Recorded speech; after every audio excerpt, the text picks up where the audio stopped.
Welcome to this podcast episode of Bryan Kohberger, Inside the Idaho Murders. I'm AJ Janavel. We are taking the time to look into this case. It's a case that probably everyone has heard of. It's been in the public eye for years. But what we're doing differently is we are talking to experts across the board. We're journalists. We've been covering this for months and years at this point, but we're talking to lawyers. We're talking to detectives. We're also speaking with mental health experts about the specifics of this case. And what we're learning is that a lot of the information that has been out there might seem different. It might actually be shocking and surprising when you hear how these experts are looking at it. Today, joined with Shira Matsuzawa. Shira, you have been covering this case. You were in Idaho when it happened. We've been seeing this information for months, for years, all of the details. For the first time really in a long time, we're getting some new updates in this case. Yeah, you mentioned we've been covering this for years, and we've seen hearing after hearing, but this is probably one of the most consequential hearings because it dealt with the defense trying to get key DNA evidence kind of thrown out of this case, right? They're asking the judge for this. And if that happens, if they're successful, I mean, that could just change the course of this entire case. Because the DNA is what kind of links everything together. It's like a house of cards almost. Exactly. It's the whole reason why they have Bryan Kohberger as a suspect. It's the whole reason that they were able to arrest him and charge him, and that's why we have an upcoming trial, right? Right. But the defense, they're saying that the whole reason they're trying to toss this out is because that this evidence that was gathered, they're saying that it was illegally obtained. Right? That police didn't really go through the proper measures. Maybe even some of them lied in order to get a search warrant.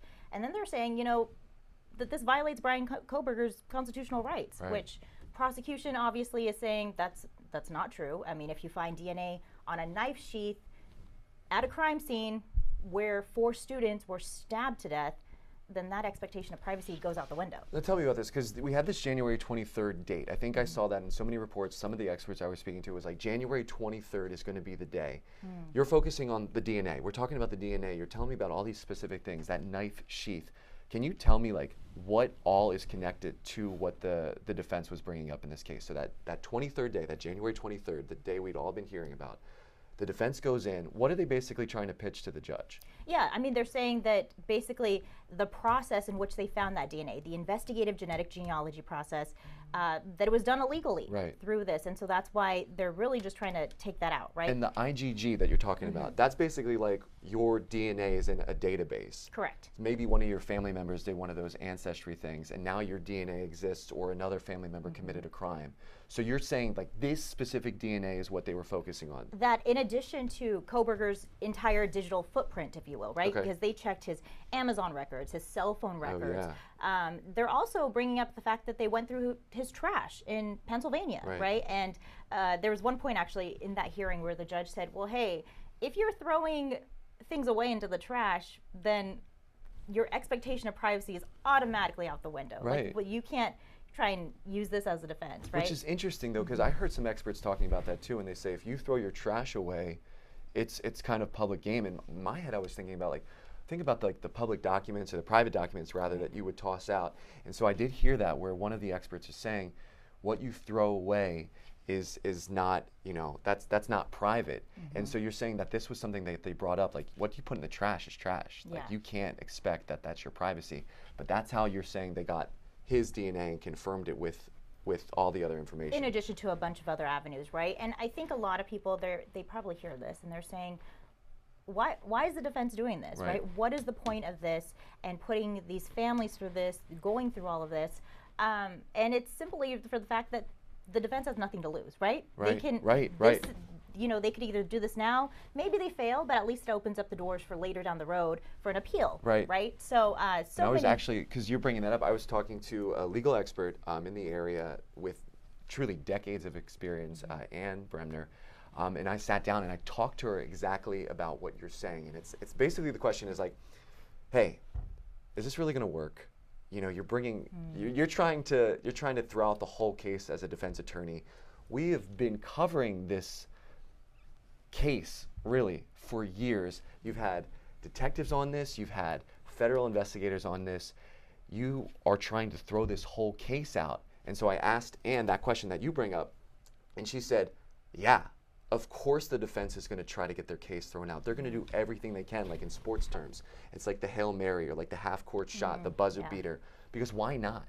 Why not try to do that? Right, and if it is successful, well, that just tumbles the whole case for the prosecution, right? I mean, everything is linked to this key DNA evidence, right? It's the whole reason why they were able to arrest Kohberger. It's the whole reason they found Kohberger. It's the whole reason why he was charged, and why we're here, you know, with a scheduled trial coming up this summer. So it'll be interesting to see what happens. The Judge Stephen Hippler, said that he will make a decision, a ruling on this later on at some time. Again, this happened last week, right? Thursday, Friday. So we don't even know what the official result has been yet. Right. It's still up in the air. It's still up in the air. So it could happen any minute from now. So we shall see. The first portion of that hearing, though, you know, the first day, rather, Thursday, the first 5 hours were closed to the public. So, what does that mean? So when you say no one knew what happened, right? If you were tuning in via Zoom or YouTube, all you would see was a blank slate that said that this portion was closed to the public. Even though at that point they were saying like this is going to be available, because I think I was downstairs, I was getting ready to like, go out to my story, and I asked you, I'm like, hey, what are you doing today? And you're like, I'm on this hearing, and I looked, and your computer screen was like, we're not open yet, essentially. Yeah. So it was essentially like watching paint dry, because we were just sitting there waiting for it to start, and nobody knew when it would start, right? The judge did give us a heads up and say, hey, you know, parts of this will be open to the public, parts of it may not be. Right. Was there any explanation on like how they determined that? Because like January 23rd, that's our day, so we tune in, and it's just this blank slate of like. There was some explanation. I mean, it was essentially like the things that were being covered might, you know, could potentially sway potential jurors later down the road, or something to that extent. So you know, they're trying to be mindful of this, right? Because at the end of the day, there's still a trial coming, right? This isn't just a hearing. It's in connection to what's coming down the road. But the judge did say, or the court said, that they will unseal the transcript for part of that, you know, for what was closed to the public. By you February bring up 11th. Such an interesting point is this case, like kind of like maintaining how you can even take this to court, because who doesn't know about this case? And you're talking about the possibility of like, will jurors kind of be able to remove their own feelings and their own emotions from what they've heard or what they feel or what they see and have seen, and what you know the news has been saying. You know, you have this person, you have a picture of this suspect, the person charged, Kohberger, and you've seen him in these orange jumpsuits, you've seen him walking across. And so that's such an interesting point that you bring up, is like, hey, we got to maintain the sanctity of this trial. When I was talking to Ann, I kind of asked her, Ann Bremner, this legal expert, is it possible? Is it possible to have a fair trial when there's been so much emotion, so many storylines, so much information already out in the public? And what she said at the time was, yeah, that's how it works. You know, we know that we all have our own internal biases, but when you go into that hearing, when you go into that as a jury, you kind of have to remove those, and you have to look at it as a blank slate. And so that's so interesting, because there is so much already out there that you're saying the judge is still trying to maintain that. Right. And you know, I think in prior trials, it's not that you had never heard of a certain trial or Bryan Kohberger in order to be a juror. It's just that you are able to go in there and still, you know, listen to the facts and not be biased when you come in there, right? An unbiased jury. I will say, you know, the Ada County Courthouse has dealt with this kind of scenario in the past, right? Last year, they had the Chad Daybell trial. The year before that, they had the Lori Vallow trial. So two high-profile trials that have received national, international attention. So they've been through this before, and so this is kind of just another one that they're going to deal with later this summer. But I will say, you know, I sat down with Judge Stephen Hippler, I don't know, last year and the year before. And was this when you were in Idaho? When I was in Idaho. So you have like your own kind of personal connection to this area. Right. I'm from Boise. I worked in Boise as a journalist. And so it's interesting, though, because he told me back then when he was covering, or because he is the trial court administrator judge, right? So the only difference is now he's the presiding judge in this case. And so, but previously he told me for Lori Vallow, they summoned 1,800 potential jurors for that case. For Chad Daybell, it was 2,500 potential jurors. And at that time, he was telling me that's a record number of potential jurors summoned ever to his knowledge. And so I talked with the Ada County Courthouse recently, actually, and a judge there, and I was asking, well, what about Bryan Kohberger's trial, right? Are you going to summon 2,500 potential jurors again? 2,500. That is so a wild. lot. And they told me, you know what? That will be Judge Hippler's decision of how many people will be summoned. So it'll be interesting to see. But I mean, you know, he has this experience with past trials, so I wouldn't be surprised if we see 2,500 potential jurors summoned again, or if not more. That's so fascinating to me too, and I didn't know that, specifically sitting down here with you, I didn't know that. Do you have any kind of rapport with these people? Have you like interacted with these people that are going to be a part of this hearing in any way, shape, or form with the work that you did over there? You know, I have, you know, interviewed people at the Ada County Courthouse on different occasions, including the judge in this case, Judge Hippler. So it'll be interesting to see if he kind of follows the rule book of what happened in the previous trials, or maybe he tosses that out and he creates his own rule book, you know, because one judge I spoke with in the past, you know, he said there's no one probably more qualified to handle a trial of this magnitude than Judge Stephen Hippler. So we'll see what happens. Now I want to ask you, because again, like getting back to like this information, everything that's coming out, as you're sitting there and you're watching these 2 days of hearing, you know, you're basically on pause for 5 hours. Could you see anything from the people in the courtroom, whether it's the judge, whether it's the defense, you know, like as this information is being presented to them, like what was your take on it? It's funny you bring this up, because I remember a lot of people walking by my computer and they were saying, the judge looks bored. Like the judge looks like he doesn't want to be there. And I will say it looked like he was very skeptical of the defense at many points. I mean, he would often interject and ask his own questions about whatever they were presenting. And there were times where, you know, the judge even said, hey, if you find the DNA on this knife sheath, I mean, you can't expect privacy to go out. You can expect the expectation of privacy for Bryan Kohberger. It's a crime scene. And it's kind of going back to that half-court shot, like just kind of trying anything you can. Yeah, and some people were saying, you know, that the judge was actually making the prosecution's case for them, and then the prosecution would come up afterwards and they'd say, yeah, you know, if you find DNA on a knife sheath, like the expectation of privacy goes out the window. It's not like he found it in the drawer. And it was exactly what the judge had just said maybe 10 minutes prior. So it was really interesting to see that happen. And what's so interesting about this is because when you're looking at this, you're kind of a layperson, you don't know how the legal system works like an expert would. You might sit there and say, again, like, why are they trying this? If even you're saying like the judge is kind of like looking at them like, are you for real? Are you serious? Is this really what you're bringing up? But when I was talking to Bremner, what she said is, that doesn't really matter. Even if it doesn't get approved, even if the judge does say we're not going forward with any of this, you bring it up.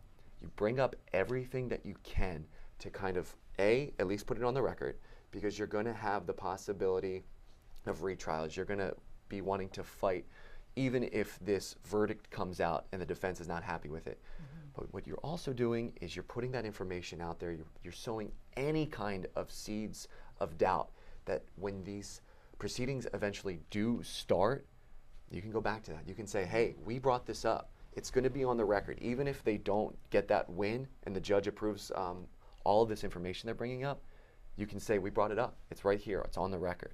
Yeah, and speaking of, you know, that hearing, I mean, Kaylee Gonzalez's parents were in Boise while those hearings were happening, and it was close to them too for parts of it, you know, and so like you just you got to feel for these families, right? At the end of the day, I mean, it comes back to these families and their loss and what they're dealing with, and to have to continually go to these hearings, and now to be faced with the fact that the key DNA evidence could possibly be thrown out. Again, we're still waiting for the ruling, but to even have this conversation, I can't even imagine what's going through their minds. And I've seen that little element, because you're watching, you're a journalist, you have a job to do, you're on deadline, and you're on hold. And so all of these things are going through your mind of like, okay, how much longer are we going to have to wait in the context of a professional? But I've seen mentioned several times now, the family had to sit and wait. And you bring that up. Was there anything more to it? Did you see anything, or did you hear anything, or did they address that in any of the proceedings? You know, they did talk, and they said they can't wait for this to be done with, right? Because then maybe they can find some kind of way to move forward, you know, and some kind of closure. Because at the end of the day, they're just trying to find justice for their kids. It's unimaginable what they're dealing with and what they've been through.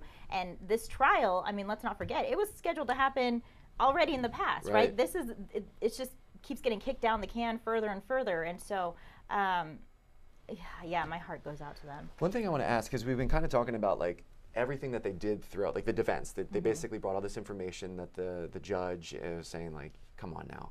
But we did learn some new information from this case, right? We're talking about that roommate who survived, and new information came out about that roommate who was in the house during this case. And originally that roommate said that they saw the suspect in the house, but we learned some new information, at least from the defense. Right. I mean, the defense was saying, oh, well, that roommate was drunk, right? They're essentially discrediting her testimony from before the trial even starts, right? And let's remember that her testimony is a big reason why we knew a description of Bryan Kohberger. We knew that he was, tall and bushy eyebrows, right? So for them to bring that up, we'll see what happens with that. But I will say, Steve Gonsalves, Kaylee's father, was in an interview recently, and he said, if you were woken up at 2 a.m. too, your story might change, your facts might change, because you're woken up in the middle of the night, you're not expecting it. And so of course there are some discrepancies in what she's saying, because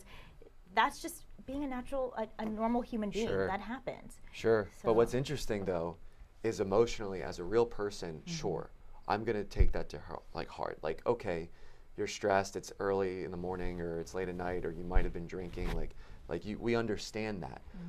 But what you're gonna see in a court proceeding is a defense attorney is going to focus on that. Yeah. And all they need to do is kind of create that doubt in a jury. Are you 100% sure that you convict? And if not, then you can't. And that's how the court proceedings work. That's what Ann Bremner was talking about. Yeah. And if they can bring up enough of that doubt to say, how do we trust this person? They were drinking. They've already, because I saw this in the proceedings, they said something the defense attorneys are saying is not true, right? They were saying that one of the victims went up and down the stairs, and the defense attorney kind of hammered on that point, saying, that didn't happen. We know that's not true.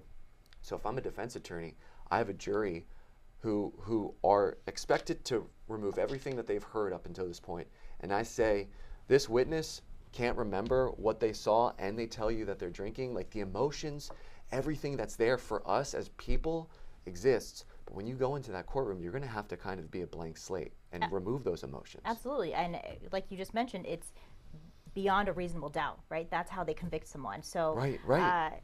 Reasonable doubt. If I say one thing and now you have doubt, and that's what the defense is going to go after. Right. So. Yeah. Well, this is what we're going to be focusing on. We have the evidence. We're talking to the experts. As we mentioned, we have lawyers. We have mental health experts. We have detectives who are looking at all of the information that is out there, and they're looking at it in a way that we have not seen before. We're going to have our first episode. It's airing after the Super Bowl on Fox 13 Seattle, and we're going to have this podcast to go along with it. Make sure not only are you watching on air, but you're also listening to the conversations that you're going to be able to hear, honestly, a lot more kind of from us about everything that's going into these nice edited episodes. You're going to hear a lot of like what's going on behind the scenes. But for now, Shira, thank you so much for providing the context, for sitting through 2 days of these hearings. And I'm AJ Janavel. Thank you so much for joining us.